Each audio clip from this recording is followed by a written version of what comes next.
Okay students, good morning. Hello, hi. तो कल की क्लास में बेटा हम प्रोकैरियोटिक सेल जो था उसको कंप्लीट कर चुके हैं। आज हमें फिर से शुरू करना है हमारे यूकैरियोटिक सेल, जो कि हमारा आज का गोल भी है। क्या क्या करना है हमें? यूकैरियोटिक सेल करना है, सेल ऑर्गेनल्स को कंप्लीट करना है, और हमें बेसिक डिफरेंस देखना है किसमें, प्लांट सेल और एनिमल सेल के बीच में। ठीक है, तो बेटा हम शुरू कर देते हैं यूकैरियोटिक सेल से। किससे शुरू कर देते हैं? यूकैरियोटिक सेल्स में।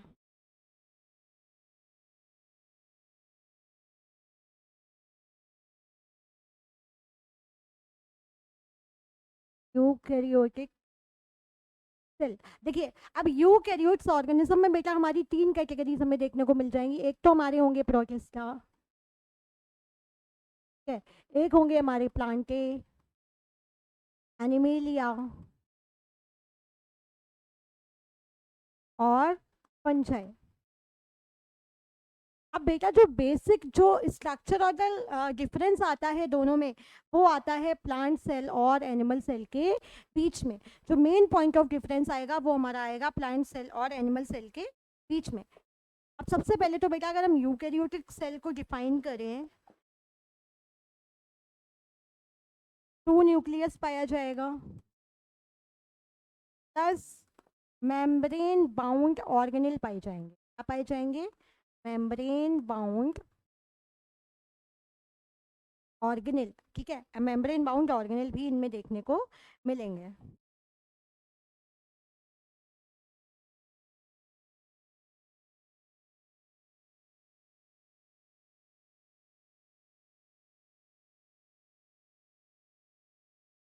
क्या?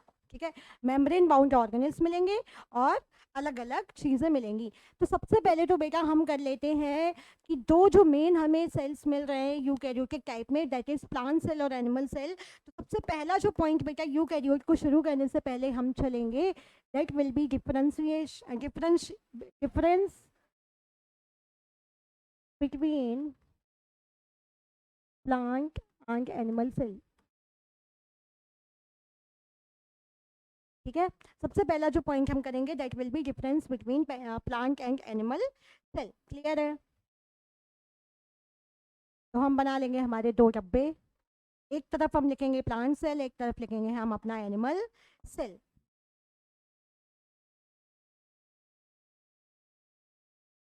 प्लांट सेल,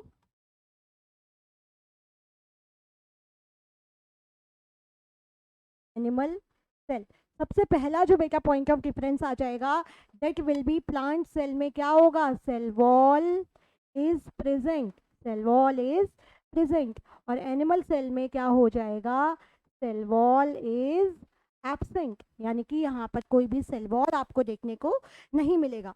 दूसरा जो पॉइंट ऑफ डिफरेंस हो जाएगा, वैक्यूल्स आर लार्जर। वहीं बेटा अगर हम एनिमल सेल की बात करें, they will have smaller vacuoles,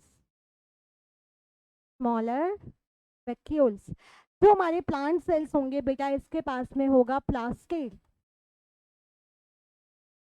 ठीक है। और जो हमारे एनिमल सेल्स होंगे, यहाँ पे प्लास्टिड एब्सेंट रहेंगे, प्लास्टिड एब्सेंट। ठीक है, ये तो बेटा हो गए तीन डिफरेंस। उसके अलावा बेटा और भी बहुत सारे डिफरेंस होते हैं, जैसे कि जो हमारा एनिमल सेल है, they will be larger in size, larger in sorry animal cell will be smaller in size. और जो हमारा प्लांट सेल हो जाएगा, that will be larger in size. ठीक है, उसके बाद में फिफ्थ लिखिए, न्यूक्लियस इज नॉट सेंट्रल। क्यों नहीं होता है बेटा? अभी ये सब हम डिस्कस करेंगे, ठीक है, एकदम क्लियर हो जाएगा ये chapter. Fifth point, nucleus is centrally located, nucleus is in centre. Nucleus कहाँ प्रेजेंट है? सेंटर में पूरी तरीके से प्रेजेंट है। उसके बाद में सेंट्रियोल्स एब्सेंट रहते हैं बेटा, किसमें? Centrioles absent. और यहाँ पे आपके सेंट्रियोल्स जो रहेंगे, दे विल बी प्रेजेंट। यहाँ पे सेंट्रियोल्स जो रहेंगे वो आपके प्रेजेंट रहेंगे। अब माइटोकॉन्ड्रिया जो होंगे बेटा, एनर्जी किसको ज़्यादा चाहिए होती है? एनिमल को ज़्यादा चाहिए होती है ना। तो यहाँ पे माइटोकॉन्ड्रिया रहेंगे कम,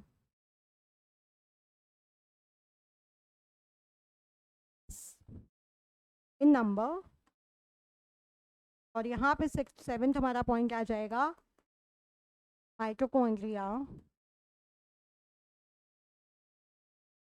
आर मोर इन नंबर। यानी कि जो माइटोकॉन्ड्रिया है वो ज़्यादा अमाउंट में कहाँ प्रेजेंट है, तो it is present in more are present in animal cell. अब बेटा ध्यान से सुनिएगा, सेल वॉल जो था ये तो हमारे थ्योडर स्वयं ने ही बता दिया था कि cell wall is the unique feature of um, plant cells. तो जो हमारे प्लांट सेल्स होंगे उनके पास में सेल वॉल प्रेजेंट रहेगा, जबकि जो हमारे एनिमल सेल्स है उनमें सेल वॉल प्रेजेंट नहीं रहेगा। बेटा इसका एक मेन कारण भी है। देखिए, जो हमारे प्लांट्स होते हैं वो लोकोमोशन कर नहीं पाते हैं, एक ही जगह पे उनको रहना पड़ता है, उनका शेप जो है जल्दी बदलता नहीं है, तो इस वजह से they are having cell wall. और हमारा जो शेप है वो चेंज होता रहता है, ठीक है। और साथ ही साथ में जो हमारी सेल वॉल है बेटा, जो हमारी बॉडी है इसके अंदर सेल वॉल पाई नहीं जाएगी। अगर सेल वॉल प्रेजेंट होती बेटा तो हम एक जैसे शेप के ही बने रहते। जब प्लांट बेटा एक हाइट ग्रो कर जाएगा, एक अपना एक हाइट ग्रो कर लेगा, एक अपने एक लेवल पे पहुंच जाएगा, तो वहां से ये अपने शेप में चेंजेस नहीं ला पाता है, क्योंकि it is having cell wall. जबकि जो हमारा एनिमल है उनका शेप किसी भी एज पे किसी भी टाइम पे चेंज हो सकता है, ठीक है।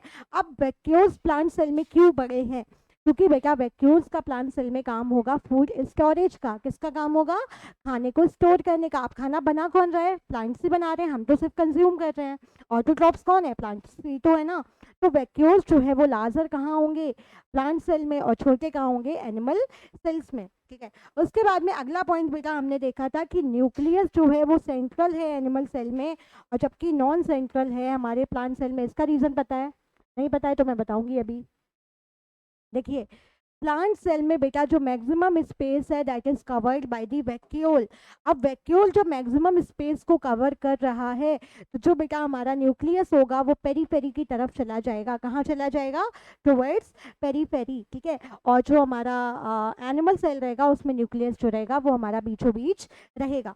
अब प्लास्टिड्स जो है, जो कि क्लोरोप्लास्ट, ल्यूकोप्लास्ट, ये सब बना रहे हैं, ये सब किस में प्रेजेंट है, प्लांट सेल में। हमारे पास नहीं है, तभी तो हम फोटोसिंथेसिस नहीं कर पा रहे हैं, ठीक है। उसके बाद में बेटा सेंट्रियोल्स जो है ये प्लांट सेल में एब्सेंट है, बिकॉज क्योंकि यहाँ पे कोई भी क्या मियोसिस माइटोसिस का जो प्रोसेस है वो प्रॉपर तरीके से नहीं है, और यहाँ पे प्रॉपर सेंट्रियोल्स हमारे जो है वो प्रेजेंट है। माइटोकॉन्ड्रिया जो है वो प्लांट को कम एनर्जी चाहिए, मूवमेंट वगैरह में एनर्जी नहीं चाहिए होती है, तो प्लांट सेल जो है इनके पास में माइटोकॉन्ड्रिया कम है, जबकि एनिमल सेल में माइटोकॉन्ड्रिया हमारी ज़्यादा है। बेटा एक पॉइंट और रह गया है, वैक्यूल की कवरिंग होती है टोनोप्लास्ट। टोनोप्लास्ट बेटा प्रेजेंट है हमारे प्लांट सेल्स में, और जबकि जो हमारे एनिमल सेल्स होंगे यहाँ पे tonoplast is absent. Tonoplast is absent, यहाँ पे कोई भी टोनोप्लास्ट प्रेजेंट नहीं है। क्लियर हो गया बेटा, इतना इतना क्लियर है। चलिए इसके और डिफरेंसेस हम देख लेते हैं, डायग्राम देखेंगे। उससे पहले बेटा एनसीईआरटी का एक हम रिवीजन कर लेते हैं, एनसीईआरटी से पढ़ लेते हैं कि यूकेरियोटिक सेल के बारे में इन्होंने क्या क्या पॉइंट्स हमें दे रखे हैं। देखिए, हाँ, यूकैरियोटिक सेल्स कौन से होंगे बेटा, ट्रू न्यूक्लियस प्लस क्या होगा, मेम्ब्रेन बाउंड ऑर्गेनेल्स, ठीक है। The eukaryotes include all the protists, plant, animal, and fungi. In eukaryotic cell, there is an extensive compartmentation of cytoplasm through the presence of membrane-bound organelles. Eukaryotic cells possess an organized nucleus with a nuclear envelope. In addition, they have a variety of complex locomotory and cytoskeletal structure. Their genetic material is organized into chromosome. देखिए, cell के अंदर nucleus, nucleus के अंदर chromosome, chromosomes पर genes, ठीक है। This is the structure. Now all eukaryotic cells are not identical. बेटा सारे के सारे ये भी सेल्स आइडेंटिकल नहीं है। एग्जांपल भी नो, आरबीसी और न्यूरॉन्स, क्या दोनों एक जैसे हो सकते हैं, नहीं हो सकते हैं बेटा, आरबीसी एंड न्यूरॉन। आरबीसी का जो शेप रहेगा कैसा रहेगा, गोल रहेगा, स्फेरिकल रहेगा, जबकि जो हमारा न्यूरॉन रहेगा they will be branched as well as elongated, है ना, ठीक है। चलिए उसके बाद में as the former possess cell wall, plastids and large central vacuole, ठीक है। ये सब जो एग्जांपल्स हैं वो हम ऑलरेडी चेक कर चुके हैं बेटा। अब हम चल रहे हैं एक इनका डायग्राम देखने। ये बेटा डायग्राम ध्यान से देखिए, ठीक है, ये डायग्राम ध्यान से देखिए।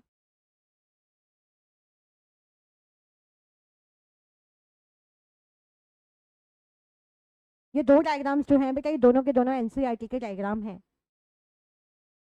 देखिए, सबसे पहले तो बेटा मैंने ये इसलिए यहाँ पे मेंशन नहीं किया हुआ है कि कौन सा प्लांट सेल है कौन सा एनिमल सेल है, कि हम सारी चीज़ों को देखते आएंगे और बताते जाएंगे, ठीक है। सबसे पहले तो बेटा हम यहाँ से चलते हैं। देखिए, इसमें सेल वॉल मेंशन नहीं है, चलिए मैं कर देती हूँ। ये आउटर मोस्ट जो लेयर रहेगा that will be cell wall. Cell wall के हम अंदर जाएंगे, अंदर हमें मिलेगा सेल मेम्ब्रेन। क्या मिलेगा बेटा, ये है तो मेंशन। आउटर मोस्ट लेयर जो है इसको बेटा हमने क्या बोला, सेल वॉल, ठीक है। सेल वॉल के जब बेटा हम अंदर जाएंगे तो इस वाली वॉल को बेटा हम बोलेंगे सेल मेम्ब्रेन। क्या बोलेंगे, सेल मेम्ब्रेन या फिर प्लाज्मा मेम्ब्रेन। बेटा मैं इस डायग्राम पे इसलिए जोर दे रही हूँ क्योंकि ये डायग्राम एज इट इज़ आपको लेवलिंग करके छोड़ देंगे और एज इट इज़ आपसे क्वेश्चन में पूछे जाते हैं। वेरी इंपॉर्टेंट टॉपिक है, ठीक है, वेरी इंपॉर्टेंट, ठीक है। आउटर मोस्ट लेयर हो गई सेल वॉल, उसके हम अंदर चले बेटा, हमें क्या मिला, सेल मेम्ब्रेन। सेल मेम्ब्रेन के जब बेटा हम अंदर गए तो हमें एक लिक्विड मिला that is known as cytoplasm. देखिए मैं नोट करती चलती हूँ, सेल वॉल सबसे आउटर मोस्ट लेयर हो गई। सेल वॉल के हम अंदर गए बेटा, हमें क्या मिला, प्लाज्मा मेम्ब्रेन। प्लाज्मा मेम्ब्रेन के हम अंदर एंटर किए, हमें मिला साइटोप्लाज्म। अब साइटोप्लाज्म में लार्जेस्ट स्ट्रक्चर बेटा जो हमें मिलेगा that will B vacuole, largest structure, centrally located है, ठीक है। ये देखिए, ये वाला जो स्ट्रक्चर आपको बेटा दिख रहा है this is vacuole, this is vacuole. बेटा क्या फंक्शन करेगा, फूड स्टोरेज। क्या काम करेगा, फूड स्टोर करेगा, ठीक है। ये बात क्लियर हो गई, ठीक है। हमें वैक्यूल तक सिस्टम मिल गए। उसके बाद में बेटा इन्हीं के आसपास में हमारे ऑर्गेनल्स पाए जाएंगे जिनको हमने बोला क्लोरोप्लास्ट, यानी कि प्लास्टिड। क्या होंगे, प्लास्टिड।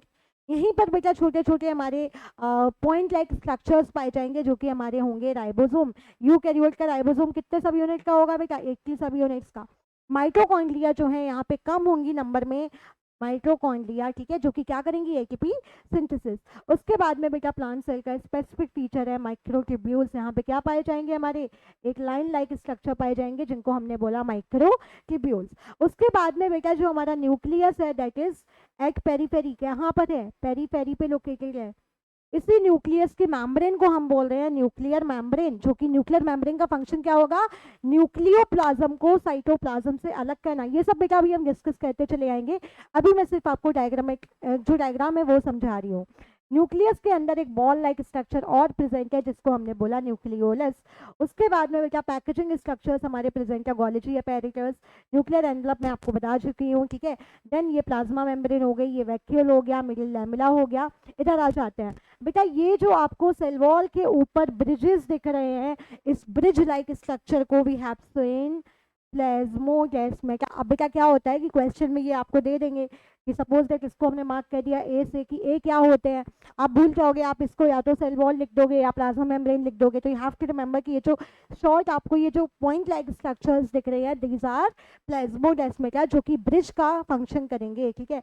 उसके बाद में हमारे एसईआर और लाइसोसोम्स और RER that is the endoplasmic reticulum. तो this is the structure of बेटा प्लांट सेल। किसका स्ट्रक्चर है, प्लांट सेल का। किससे पता लगा लेंगे, न्यूक्लियस से ही पता लगा लेंगे। न्यूक्लियस कहाँ है, पेरी पेरी पे है, बीच में नहीं है। वैक्यूल का साइज कैसा है, बड़ा है। क्लियर है, प्लांट सेल बेटा आप पहचान लोगे, है ना। आगे चलते हैं हम, आगे is the structure of animal cell. This is the structure of बेटा, दिस इज एनिमल सेल। ये हमारा क्या है, एनिमल सेल है। देखिए बेटा यहाँ पे कोई भी सेल वॉल नहीं मिलेगी, सबसे पहले ही हमें मिल जाएगा हमारा सेल मेम्ब्रेन। क्या मिल जाएगा, सेल मेम्ब्रेन, ठीक है। सेल मेम्ब्रेन मिल गया। सेल मेम्ब्रेन के बेटा हम अंदर गए, हमें मिला साइटोप्लाज्म। क्या मिल गया, साइटोप्लाज्म, जो कि एक फ्लूइड लाइक स्ट्रक्चर है। अब बेटा यही जो साइटोप्लाज्म है यहाँ पे नोट कर लीजिए चाहे तो आप, main arena of all cellular activities,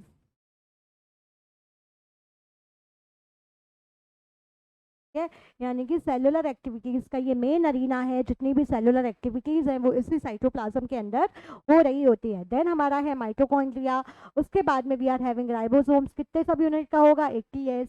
lysosomes हैं जो कि हम जिनको सोसाइटल बैग्स बोलेंगे। देन हमारा पैरोक्सिसोम्स है। पैरोक्सिसोम्स क्या है, ये एक्सेसिव फीचर्स हैं जो मैं अभी आपको बता दूंगी लास्ट में। देन ये बेटा हमारे हैं सेंट्रियोल्स, जो किस में हेल्प करेंगे, सेल डिवीजन में। किस में हेल्प करेंगे, सेल डिवीजन में, उसके ऊपर बेटा प्रस्तुत है हमारे माइक्रोविलाई, जो क्या करेंगे, सरफेस एरिया को इंक्रीज करेंगे, ठीक है, सरफेस एरिया को इंक्रीज करेंगे। देन हमारे यहाँ packaging organelles that are Golgi apparatus, then हमारे एसईआर है, न्यूक्लियस है, न्यूक्लियोलस है, और उसी के अंदर हमारे पाए जाएंगे क्या, जीन्स और क्रोमोसोम्स। बेटा क्लियर है इतना, दोनों स्ट्रक्चर्स जो है वो आप याद कर लोगे।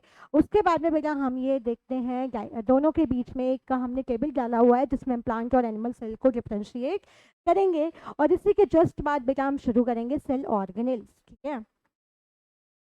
चलिए,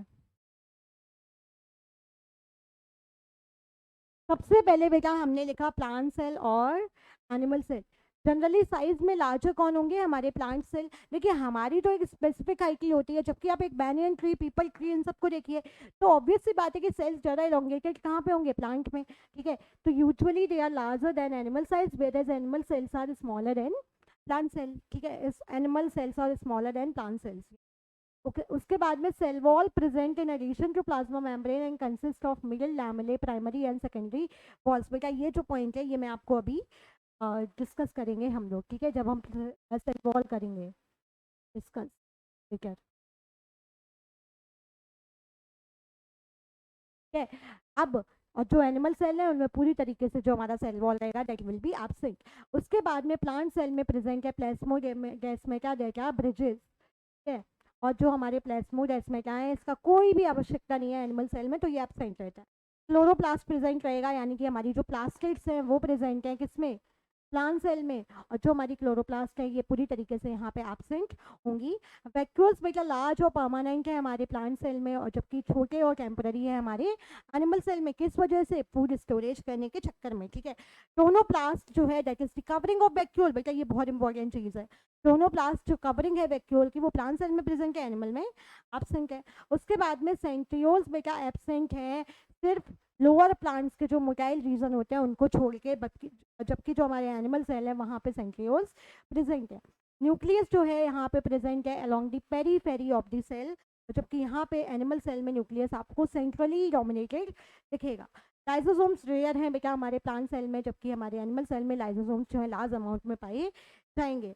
स्टोरेज मटेरियल बेटा स्टार्च ग्रेन है, और एनिमल का स्टोरेज मटेरियल है ग्लाइकोजन, ग्लाइकोजन, ठीक है। चलिए, इसी के साथ में बेटा हम शुरू करने वाले हैं सेल ऑर्गेनल्स।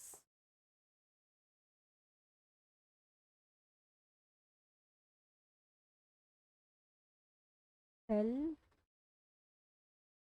ऑर्गेनल, बेटा सबसे पहला सेल ऑर्गेनल जो we are going to discuss is cell membrane.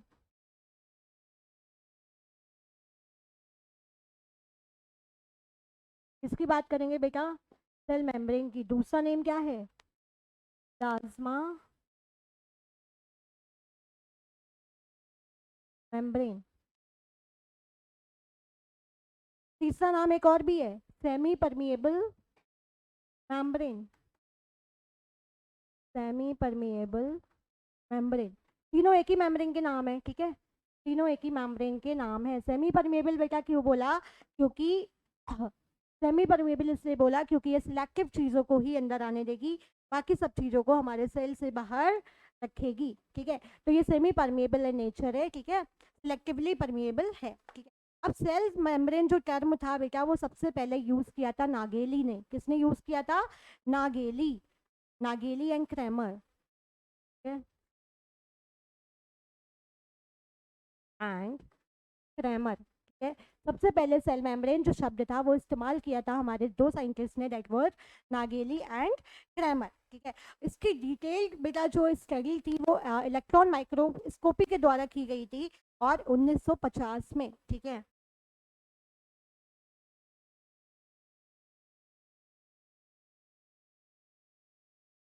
इसके द्वारा हुई थी, इलेक्ट्रॉन माइक्रोस्कोपी के द्वारा,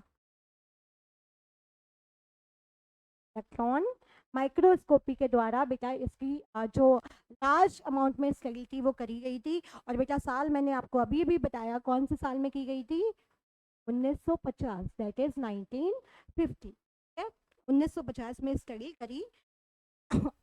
अब बेटा हम बात करेंगे इनके कॉम्पोजिशंस की, कि इनमें प्रेजेंट क्या क्या होता है, यानी कि जो हमारी सेल वॉल रहेगी वहाँ पे प्रेजेंट क्या क्या रहेगा, है, तो हेडिंग डाल लीजिए, सब हेडिंग डाल दीजिए कॉम्पोजिशन। उससे पहले पानी वानी पी लीजिए, ठीक है। आज इस पूरे टॉपिक को हम कंप्लीट करेंगे, दैट इज प्लाज्मा मेम्ब्रेन जो है उसको हम सबसे पहले कंप्लीट।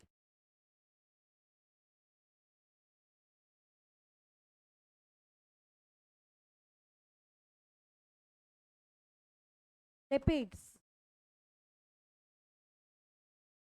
बेटा 20 से लेके 79% तक हमारी जो प्लाज्मा मेम्ब्रेन होगी उसमें क्या प्रेजेंट है, लिपिड्स। यानी कि कुछ में 20% भी हो सकता है, 25-30, मतलब कुल मिला के लार्जेस्ट अमाउंट है, मैक्सिमम जो अमाउंट है दैट इज 79, और जो मिनिमम है वो 20 है। यानी कि हम एक अंदाज़ा लगा सकते हैं बेटा कि लिपिड्स का जो कॉन्स्टिट्यूशन है वो हमारी प्लाज्मा मेम्ब्रेन में काफ़ी ज़्यादा है। प्रोटीन जो है बेटा, protein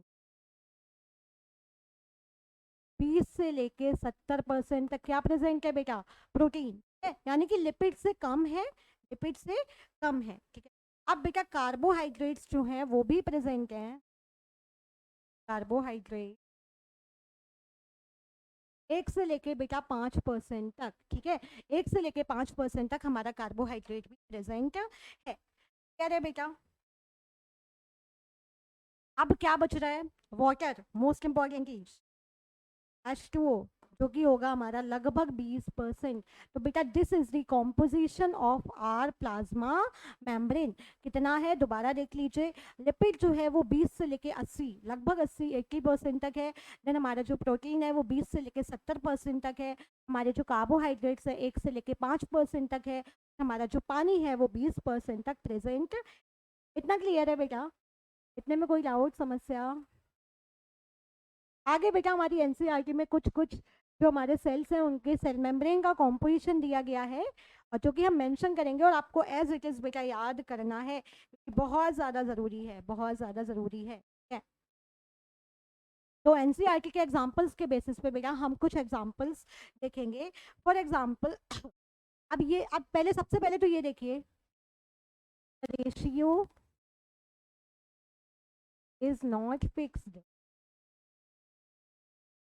it keeps on varying, on varying. यानी कि ये जो बेटा हमने रेशियो लिख लिया है ये जाना माना, मतलब एक अंदाजे वाला अप्रोक्सीमेट जो वैल्यूज हैं वो हैं, पर इसका मतलब ये नहीं है कि इतने ही अमाउंट में सब कुछ प्रेजेंट है। इसको हम बेटा एक्सप्लेन करने के लिए एग्जांपल्स की तरफ चलते हैं।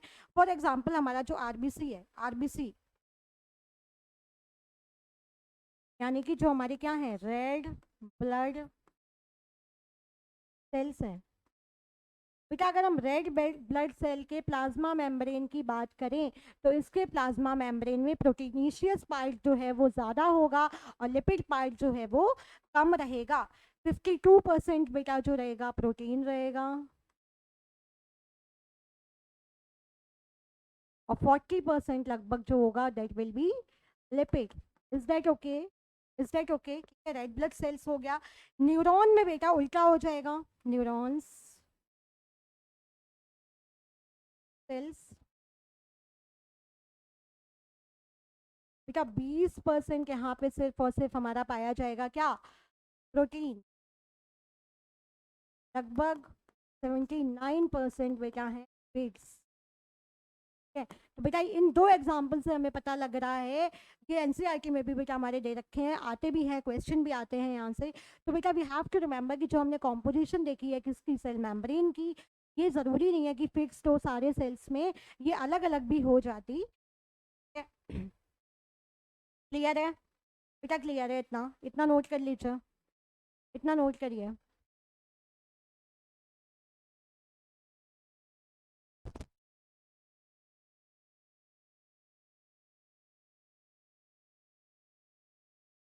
अब बेटा ध्यान से सुनिएगा, अगेन अगेन ध्यान देना है थोड़ा सा।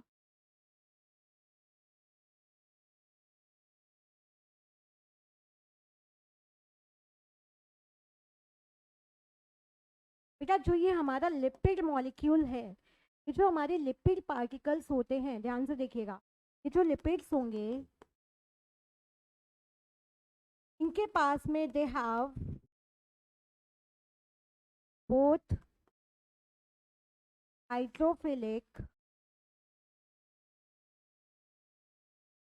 हाइड्रोफोबिक एंड्स, है। यानी कि इन लिपिड, ये जो लिपिड है ये दो स्ट्रक्चर से मिलकर बने हैं। एक पोर्शन जो होगा हमारा हाइड्रोफिलिक, यानी कि जो पानी में एंटर करेगा, और एक होगा हाइड्रोफोबिक जो पानी में एंटर कभी नहीं कर सकता, यानी कि जिसको कोई पानी से डर लगता है। फोबिया मतलब किसी चीज़ से भय लगना, है ना। They are hydrophilic and hydrophobic, जिसकी वजह से लिपिड मॉलिक्यूल को हम बोलेंगे ठीक, जो कि हमारे हो जाएंगे एम्फीपैथिक। क्लियर है बेटा इतना? है। चलिए आगे बढ़े। आगे बेटा हमें सेल मेम्ब्रेन का स्ट्रक्चर करना है, दैट इज जो हमारा एक स्ट्रक्चर दिया गया था सिंगर एंड निकलसन ने, that was fluid Mosaic virus. Fluid Mosaic virus, fluid Mosaic model, virus कहाँ से बोल रही हूँ मैं, fluid Mosaic model of plasma brain. बेटा किसने दिया था? सिंगर एंड निकलसन ने। किसने दिया था? Given by Singer Nicolson. बेटा बहुत बार ना मैच दी फॉलोइंग में इस नाम से भी आपके क्वेश्चन बने हुए हैं। और बेटा कौन से ईयर में दिया था? ईयर 1972। अब बेटा इस मॉडल को पढ़ने से पहले I will show you a diagram, कोई डायग्राम दिखाती हूँ इसको पढ़ने से पहले, ठीक है। ये है बेटा हमारा फ्लूइड मोज़ेक मॉडल। देखिए क्या, ये पूरा एक मॉडल है। आपको इसमें लिपिड की बाइलेयर्स दिख रही हैं, और आपको कार्बोहाइड्रेट्स दिख रहे हैं, और आपको दिख रही हैं प्रोटीन। क्या दिख रही हैं? प्रोटीन।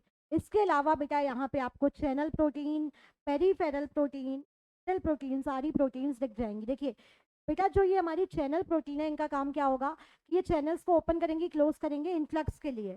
जो हमारी पेरीफेरल प्रोटीन है बेटा, ये पेरीफेरी पे प्रेजेंट है और ये चेक करेगी वहाँ के इनफ्लक्स को। जो हमारी इंटीग्रल प्रोटीन है बेटा, ये इंसर्टेड होती है हमारी किसमें? लिपिड्स के बीच में, ठीक है। And this is our alpha helix protein, जो कि स्पाइरल शेप में आपको दिख जाएगी।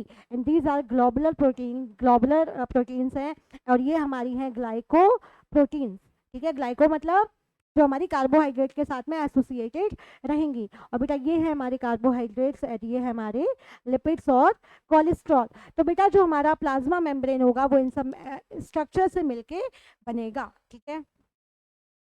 चलिए अब बेटा हम शुरू करते हैं। अब शुरू कर सकते हैं फ्लूइड मोज़ेक मॉडल, ठीक है। फ्लूइड मोज़ेक मॉडल किसने दिया था बेटा? It was given by Singer and Nicolson in the year 1972। बेटा इस मॉडल के आधार पे क्या होता है, देखिए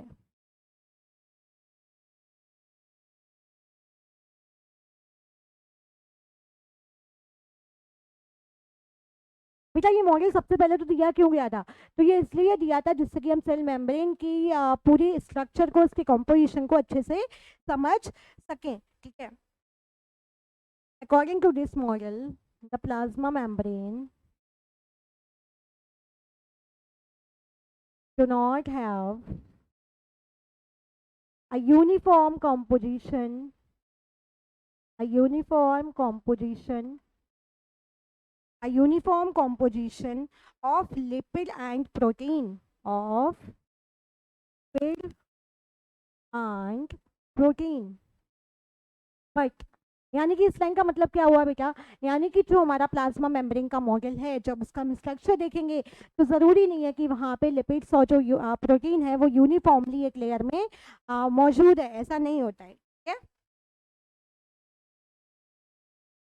but is a mosaic of two, लेकिन दोनों का क्या है? मोज़ेक है, यानी कि कभी कभी प्रोटीन अलग तरीके से फॉर्म होगी और कार्बोहाइड्रेट अलग तरीके से होगी।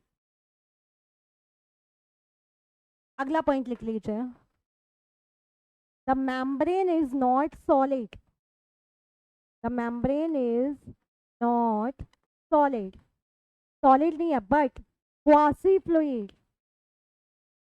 यानी कि क्वासी फ्लूइड का मतलब बेटा क्या हुआ? ये पूरी तरीके से फ्लूइड भी नहीं है, पूरी तरीके से सॉलिड भी नहीं है, बीच वाला स्ट्रक्चर यहाँ पे प्रेजेंट रहता है, ठीक है।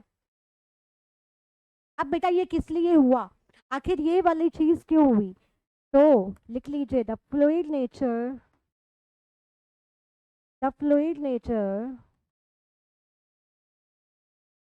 Of plasma membrane is important. क्यों इम्पॉर्टेंट है पता है किसी को? क्यों इम्पॉर्टेंट है फ्लूइड नेचर?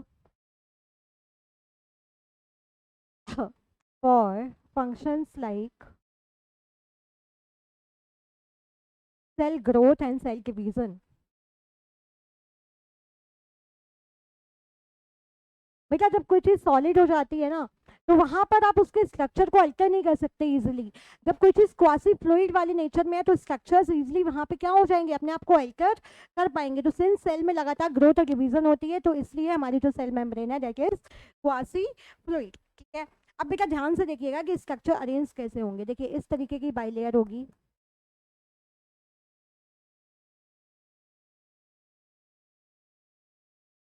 इस तरीके की बाइलेयर आपको देखने को मिल जाएगी, और इसको हम बोलेंगे lipid bilayer. This is lipid bilayer.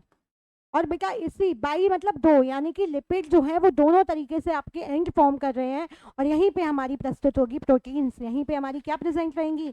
Proteins. Clear है? हाँ, एक बार बेटा इसको देख लेते हैं दोबारा। ये देखिए बेटा, बाहर भी लिपिड्स हैं और इधर भी लिपिड्स हैं, यानी कि जो मेन जो हमारा लेयर है वो कौन फॉर्म कर रहा है? लिपिड्स कर रहे हैं। क्यों कर रहे हैं? क्योंकि lipid molecules are amphipathic in nature. इनका एक एंड जो रहेगा वो हाइड्रोफिलिक रहेगा, और जो टेल्स रहेगी वो कैसी रहेगी? हाइड्रोफिलिक रहेंगी। ठीक है, चलिए सेल मेम्ब्रेन का स्ट्रक्चर बेटा एक बार हम एनसीईआरटी से भी देख लेते हैं। आ जाइए। हाँ, the detailed structure of the membrane was studied only after the advent of the electron microscope in the 1950s. ठीक है, meanwhile chemical studies of the cell membrane, especially in human red blood cells, enabled the scientists to deduce the possible structure of plasma membrane. These studies showed that the cell membrane is composed of lipids that are arranged in a bilayer, यानी कि lipids देखिए इस तरीके से होगी,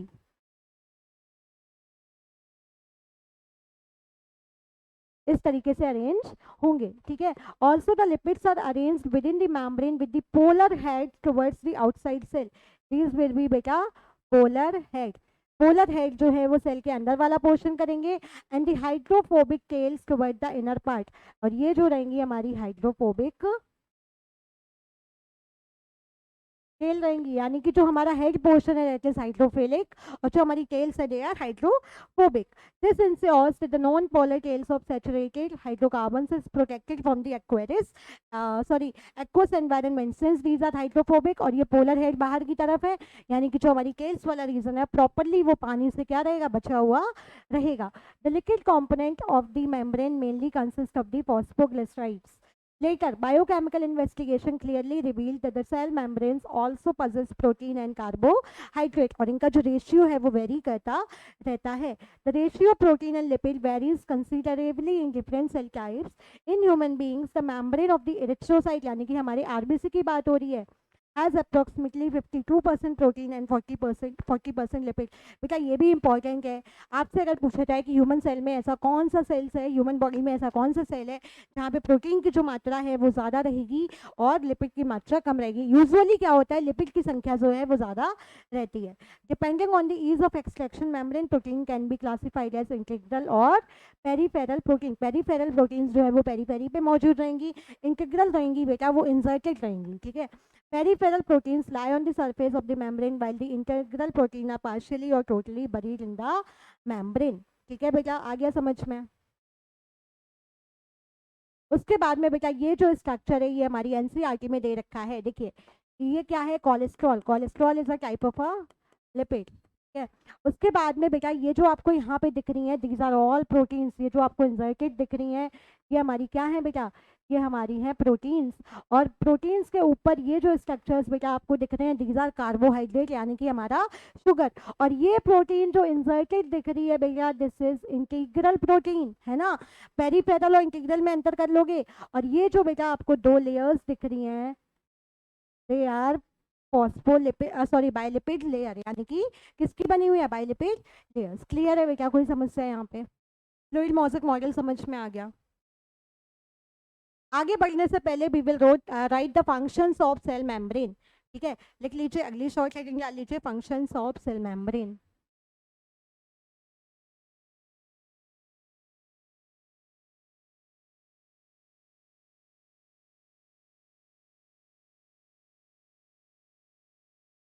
ठीक है, functions of cell membrane.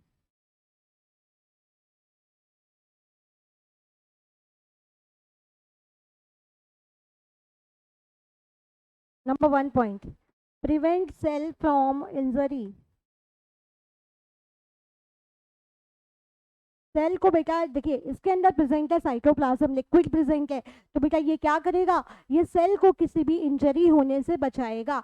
उसके बाद में अगला पॉइंट हो जाएगा कि बेटा ये सेल्स को आपस में जोड़े रखेगा, कीप सेल्स टुगेदर। ठीक है, कीप सेल्स टुगेदर, यानी कि कुल मिला के ये भाईचारे वाला काम करता है। कौन सा काम करेगा, भाईचारे वाले काम करेगा। उसके बाद में बेटा ये सिलेक्टिवली परमिएबल है, इट इज सिलेक्टिवली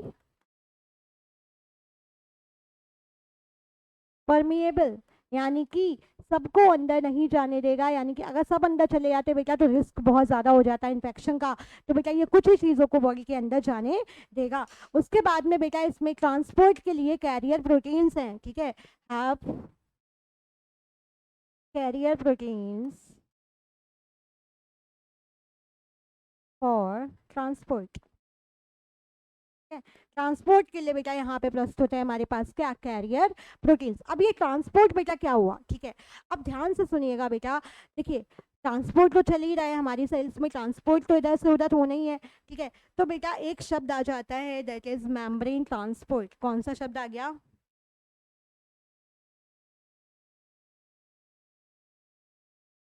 मेम्ब्रेन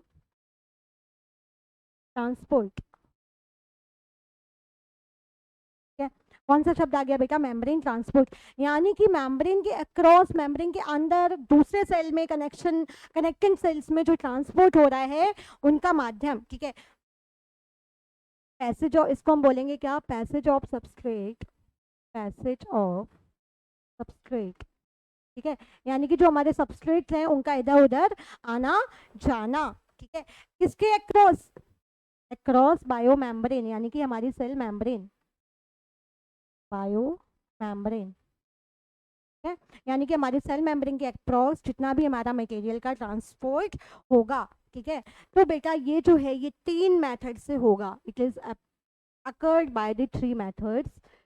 बेटा ऐसे समझा दूंगी ना हमेशा के लिए आ जाएगा। ठीक है, 2 मिनट रुक जाइए, बस 2 मिनट दे दीजिए मुझे। या it occurs by 3 different processes. ठीक है, 3 डिफरेंट प्रोसेसेस के माध्यम से बेटा ये हमारा होगा। ठीक है, हाँ,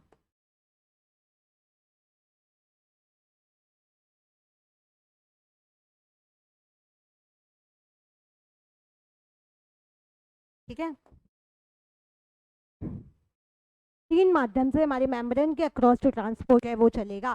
पैसिव ट्रांसपोर्ट हो गया हमारा एक तो, और दूसरा हमारा हो जाएगा एक्टिव ट्रांसपोर्ट और bulk transport. Passive transport, active transport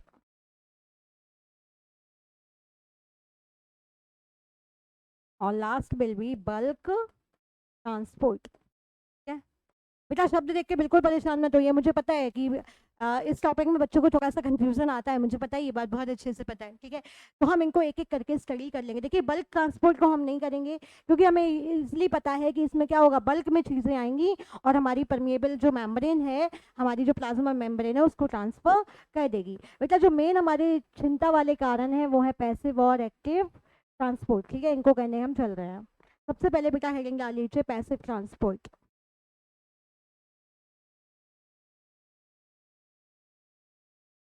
किसी को पता है, किसी को पता है तो कमेंट डालिए, चेक करती हूँ मैं। किसी को पता है बेटा तो कमेंट करिए।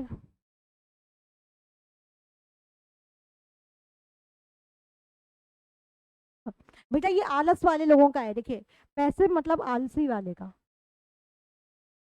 आलसी लोगों वाला ट्रांसपोर्ट है ये, ठीक है। आलसी लिख मत देना, ये सब याद करने का तरीका बता रही हूँ, ठीक है। पैसिव जो है बेटा ये आलसी लोगों का है, यानी कि यहाँ पे सेल कोई भी एनर्जी को स्पेंड नहीं करेगा। Where cell do not spend any energy. दो तरीके के पुलिस वाले होते हैं बेटा, एक तो कहीं नाके पे खड़े हो गए, वो आपको किसी को अंदर नहीं जाने देंगे, ठीक है, एकदम स्ट्रिक्ट वाला जो पोर्शन रहता है, यानी कि एकदम तेज तर्रार। एक होंगे जो बैठ जाएंगे आराम से, एक हाथ में चाय का कप ले लेंगे, चाय पियेंगे, एक हाथ से फ़ोन चलाएंगे और आराम से जो निकल रहा है उसको निकल जाने देंगे। तो ये जो हमारे आलसी वाले हो गए, यानी कि जो आलसी वाले हमारे पुलिस वाले हो गए, वो हो गए हमारे पैसिव ट्रांसपोर्ट, यानी कि ऐसा ट्रांसपोर्ट जहाँ पे सेल कोई भी एनर्जी को बर्बाद नहीं करेगा। बेटा ये दो तरीके का होगा, एक तो पैसिव डिफ्यूजन और एक facilitated diffusion। passive diffusion और हो जाएगा हमारा facilitated diffusion। बेटा पैसिव ट्रांसपोर्ट समझ गए? पैसिव ट्रांसपोर्ट हमारा वो ट्रांसपोर्ट है जहाँ पे सेल्स जो हमारे हैं उनके अंदर कोई भी एनर्जी स्पेंड वो नहीं करेंगे किसी भी ट्रांसपोर्ट में। ये दो तरीके से होगा, एक तो पैसिव डिफ्यूजन और एक फैसिलिटेड डिफ्यूजन। पैसिव में बेटा डिफ्यूजन में क्या होगा, मेन रोल जो है वो कौन प्ले करेगा, सेल मेम्ब्रेन, ठीक है। Cell membrane plays passive role in transport, ठीक है। यानी कि जो भी ट्रांसपोर्टेशन होगा वहाँ पे जो सेल मेम्ब्रेन है वो पैसिव रोल आपकी प्ले करेगी। उसके बाद में बेटा ये लिपिड मैट्रिक्स के थ्रू होगी या फिर it can occur either via lipid matrix और वाया चैनल्स, ठीक है। तो बेटा इसको मतलब कुछ स्पेसिफिक नहीं चाहिए, या तो ये लिपिड मैट्रिक्स के थ्रू ही ट्रांसपोर्टेशन हो जाएगा, कौन सा, पैसिव डिफ्यूजन, या फिर बेटा इसमें चैनल्स का इन्वॉल्वमेंट भी आ सकता है, ठीक है। अब बेटा अगर हम फैसिलिटेड डिफ्यूजन की बात करें तो इसमें प्रॉपर आपको एक नेटवर्क मिलेगा, proper network of channels is present. दोनों में अंतर समझ में आ गया, फैसिलिटेड डिफ्यूजन और हमारे पैसिव डिफ्यूजन में, ठीक है। थ्रू एजेंसी, या फिर हम लिख सकते हैं through agency of ion gated channel, through agency of ion gated channels. Is that okay बेटा? आ गया समझ में, पूरा पॉइंट समझ में आ गया फैसिलिटेड डिफ्यूजन का, ठीक है। उसके बाद में बेटा एक और एक यहाँ पे लाइन लिख लीजिए, डिफ्यूजन तो बेटा हमने डिस्कस कर लिया। अब एक शब्द और आता है ऑस्मोसिस। आखिर ऑस्मोसिस क्या होता है? सबको पता होगा, सबके घर पे आरओ वगैरह लगे हैं ना, सबको पता होगा कि ऑस्मोसिस हमारा क्या होता है, ठीक है। तो ऑस्मोसिस बेटा है movement of pani by the diffusion, movement of pani by diffusion is termed as osmosis। बेटा इन सारे हमने जो ये लिखे हैं यहाँ पे ट्रांसपोर्ट, इनको आपको समझाने के लिए मैंने एक बहुत इंटरेस्टिंग सा डायग्राम डाला है, उसको भी हम दिखाएंगे। उससे पहले हम बात करेंगे एक्टिव ट्रांसपोर्ट की, ठीक है। ये तो हो गया बेटा हमारा पैसिव ट्रांसपोर्ट। अब हम बात करेंगे किसकी, एक्टिव ट्रांसपोर्ट की। एक्टिव ट्रांसपोर्ट बेटा वो ट्रांसपोर्ट होंगे, वो वाले पुलिस वाले हैं जिनको अगर एक बार ड्यूटी दे दी तो वो किसी को बिना हेलमेट के निकलने नहीं देंगे, बिना हेलमेट के निकलने नहीं देंगे। दोबारा समझिए पैसिव और एक्टिव में डिफरेंस। बेटा पैसिव वाले जो हमारे हैं ये वो वाले पुलिस वाले हैं जो एक जगह बैठ गए चेयर डाल के और एक हाथ में चाय का कप ले लिया, चाय पी रहे हैं और गालियां दे रहे हैं लोगों को, और आराम से बैठे हुए हैं एक तरफ और निकल जाने दे रहे हैं सबको। तो ये हमारे हो गए पैसिव ट्रांसपोर्ट। मतलब देखिए, उनकी जॉब तो है ही, उनको पैसा आ रहा है गवर्नमेंट की तरफ से, तो वो आलसी है, वो क्यों फालतू में अपनी एनर्जी वेस्ट करें।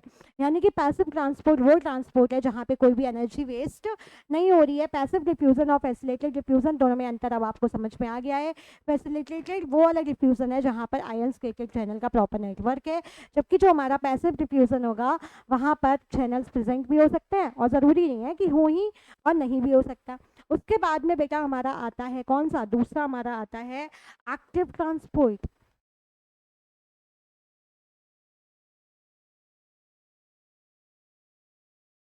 बेटा यहाँ पे चाहिए होगा लार्ज अमाउंट ऑफ एनर्जी। क्या चाहिए होगा? Large amount of energy. ठीक है, यानी कि ऐसा ऐसा ट्रांसपोर्ट जहाँ पे एनर्जी जो है वो बहुत ज़्यादा एक्सटेंसिव रोल प्ले कर रही है। अब बेटा ये वाला जो है from lower to higher concentration होगा हमेशा, लोअर टू हायर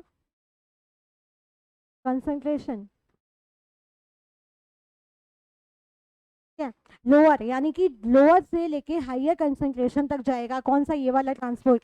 यानी कि ये ट्रांसपोर्ट जो है ऐसी स्थितियों में होगा, ऐसी परिस्थितियों में होगा जहाँ पर लोअर से वो ऊपर की तरफ जाएगा। एक बच्चा है वो बेसिक से सीखता है और ऊपर तक जाता है, जैसा कि हम कर रहे हैं। ठीक है, हम बेसिक से चल रहे हैं और लास्ट में टेक्निकलिटीज तक आ रहे हैं। तो ऐसा ही जो हमारा एक्टिव ट्रांसपोर्ट है, इसमें लोअर कंसंट्रेशन से चीज़ें जो हमारी हैं वो अपर कंसंट्रेशन की तरफ जाएंगी। एटीपी बेटा इसमें यूटिलाइज होगी। ATP is utilized. Any example, example, sodium, potassium pumps. क्या? सोडियम पोटेशियम पंप्स बेटा इसका हो गया एक बहुत कॉमन एग्जाम्पल। ठीक है, और लास्ट हमारा हो गया तीसरा हमारा ट्रांसपोर्ट कौन सा है? Bulk transport. तो ये तीनों हमारे हो गए क्या बेटा? ट्रांसपोर्ट। ठीक है, अब इधर आइए जरा।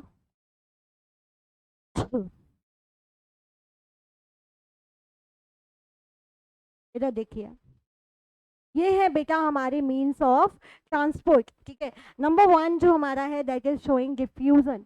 नंबर 2 जो हमारा है जहाँ पे गेटेड चैनल्स प्रेजेंट हैं, यानी कि हमारा फैसिलिटेड डिफ्यूजन।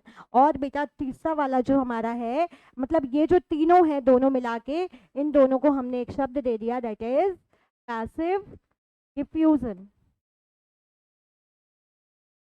बेटा आया समझ में? दोबारा समझिए, ये एक हमने क्या बना लिया, एक हमने मेम्ब्रेन का स्ट्रक्चर बना लिया। ये हमारी क्या है? This is our plasma membrane. अब प्लाज्मा मेम्ब्रेन के जब बेटा हम फंक्शन पढ़ रहे थे, देखिए मैं मान के चल रही हूँ कि ना आपको कुछ आता है ना मुझे कुछ आता है, हम सिर्फ डिस्कस कर रहे हैं। ठीक है, मतलब मुझे तो आता है, ठीक है, लेकिन डिस्कस कर रहे हैं। तो बेटा जो हमारी प्लाज्मा मेम्ब्रेन है, जो हमारी लिपिड बाइलेयर से मिलकर बनी है, इसके अक्रॉस इसका एक फंक्शन ये भी था कि जो ट्रांसपोर्ट है वो भी करवा रहा है। ठीक है, तो बेटा ये जो ट्रांसपोर्ट है ये दो तरीके से करवाएगा, एक तो हमारा पैसिव डिफ्यूजन और एक हमारा सॉरी एक हमारा पैसिव ट्रांसपोर्ट, एक हमारा एक्टिव ट्रांसपोर्ट। पैसिव कौन? जहाँ पे एनर्जी की रिक्वायरमेंट नहीं है। एक्टिव कौन? जहाँ पे एनर्जी की रिक्वायरमेंट है, जहाँ पर एनर्जी की रिक्वायरमेंट है। ठीक है, एक्टिव ट्रांसपोर्ट कौन? जहाँ पे एनर्जी इज रिक्वायर्ड, यानी कि एटीपी क्या होगी? कंज्यूम होगी। और यहाँ पे क्या होगा? No energy is required, no energy. अब ये जो बेटा हमारा पैसिव डिफ्यूजन है दो तरीके से होता है, मैंने बताया आपको। एक तो नॉर्मल सिंपल डिफ्यूजन होगा, एक हमारा होगा फैसिलिटेटेड डिफ्यूजन। तो जो नॉर्मल डिफ्यूजन होगा बेटा, यहाँ पे चैनल्स प्रेजेंट हो भी सकते हैं या फिर डायरेक्टली मेम्ब्रेन के थ्रू ही, डायरेक्ट मेम्ब्रेन की मैट्रिक्स के थ्रू ही ट्रांसपोर्ट कर लेगा। जबकि जो हमारा फैसिलिटेटेड डिफ्यूजन है बेटा, यहाँ पे हमारे चैनल्स जो है वो प्रेजेंट रहते हैं। और बेटा लास्ट में हम आते हैं हमारे 4th नंबर वाले पे, एक्टिव ट्रांसपोर्ट पे। देखिए जहाँ पर आपको क्या दिख रहा है? एटीपी कंज्यूम्ड दिख रहा है, यानी कि एनर्जी यूज्ड दिख रही है। बेटा आ गया समझ में? दोबारा सुनिए, जो हमारी मेम्ब्रेन होती है, जो हमारी प्लाज्मा मेम्ब्रेन है, जो हमारी सेमी परमिएबल मेम्ब्रेन है, जो हमारी सिलेक्टेड परमिएबल मेम्ब्रेन है, जो हमारी सेल मेम्ब्रेन है, ये जो मेम्ब्रेन है इसका एक फंक्शन है ट्रांसपोर्ट का। ठीक है। जब बेटा ट्रांसपोर्ट की हमने बात की, यानी कि कुछ मटेरियल्स का क्या हो रहा है, ट्रांसपोर्ट हो रहा है। अब ये ट्रांसपोर्ट क्या एक सेल के अंदर भी हो सकता है, एक से दूसरे सेल में भी हो सकता है। इसको फैसिलिटेट कौन करवा रहा है, हमारी प्लाज्मा मेम्ब्रेन। तो बेटा जो ट्रांसपोर्ट होगा ये दो तरीके से हमारा हो जाएगा। एक तो हमारा क्या होगा, एक्टिव ट्रांसपोर्ट, एक हमारा होगा पैसिव। पैसिव वो आलसी वाले पुलिस अंकल है, ठीक है, जो क्या कर रहे हैं, तो सबको निकल जाने दे रहे हैं, यानी कि यहाँ पर कोई भी एनर्जी की रिक्वायरमेंट नहीं है, वो अपनी कोई भी एनर्जी को बर्बाद नहीं कर रहे हैं। जबकि जो हमारे एक्टिव वाले हैं, जो हमारे एकदम जाबाज वाले सिपाही है, ठीक है, जो लाइन से खड़े होंगे, भाई बिना हेलमेट के हम तुम्हें निकलने ही नहीं देंगे, ठीक है, वो वाले हैं। तो ये हमारा एक्टिव हो गया, यानी कि वो एनर्जी को रिक्वायर कर रहे हैं। तो एक्टिव हमारा ट्रांसपोर्ट कौन हो जाएगा, जहाँ पे एनर्जी की रिक्वायरमेंट होगी, और जहाँ पर नहीं होगी दे विल बी पैसिव ट्रांसपोर्ट। अब पैसिव ट्रांसपोर्ट को बेटा हमने फर्दर दो पार्ट्स में डिवाइड किया, सिंपल डिफ्यूजन और फैसिलिटेटेड डिफ्यूजन। इन दोनों में क्या अंतर है कि देखिए, जो हमारा सिंपल डिफ्यूजन है उसके लिए जरूरी नहीं है कि चैनल्स प्रेजेंट ही हो, ये मैट्रिक्स के थ्रू इजिली ट्रांसपोर्ट हो सकता है। जबकि जो हमारा फैसिलिटेटेड डिफ्यूजन है बेटा, यहाँ पे चैनल्स प्रेजेंट रहेंगे, और जो हमारा एक्टिव है बेटा, यहाँ पे एनर्जी कंज्यूम होगी, और प्रॉपर यहाँ पे एक नेटवर्क प्रेजेंट है किसका, आयन गेटेड चैनल का। और एक्टिव का बेटा एक बहुत कॉमन हमारा एग्जांपल हो जाएगा कौन, we know, sodium potassium pump, है ना। चलिए इसको एनसीईआरटी से देख लेते हैं बेटा, इसके बाद में जो हमारा सेल मेम्ब्रेन है, देखिए आज का जो गोल था वो कंप्लीट हो जाएगा। आ जाइए,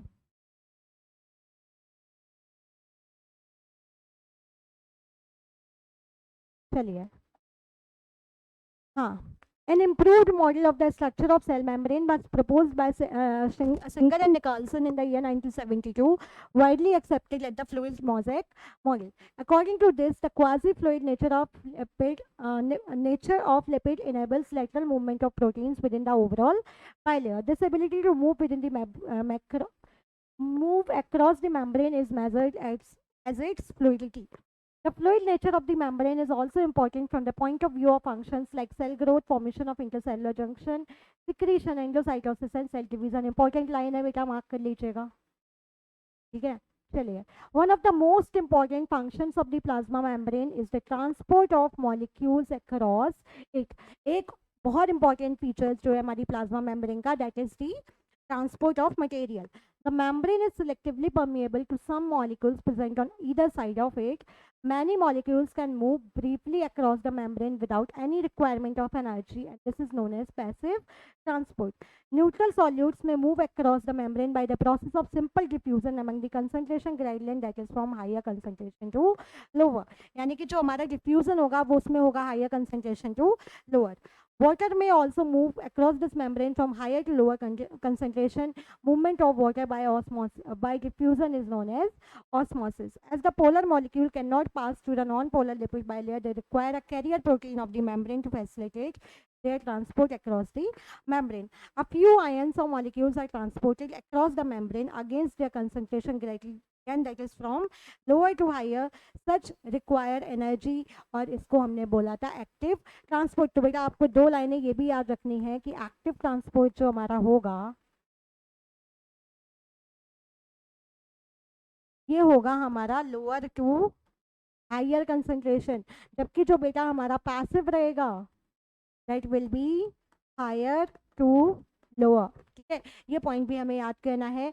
तो इसी के साथ में बेटा आज हमने कंप्लीट किया है यूकैरियोटिक सेल में प्लांट और एनिमल सेल का diagram along with the features, along with the point of differences, और हमने कंप्लीट किया है एक सेल ऑर्गेनेल को जो कि है हमारा सेल वॉल। कल की सेल मेम्ब्रेन। कल की क्लास में बेटा हम करेंगे सेल वॉल और एंडोमेम्ब्रेन सिस्टम शुरू करेंगे, देख लीजिए।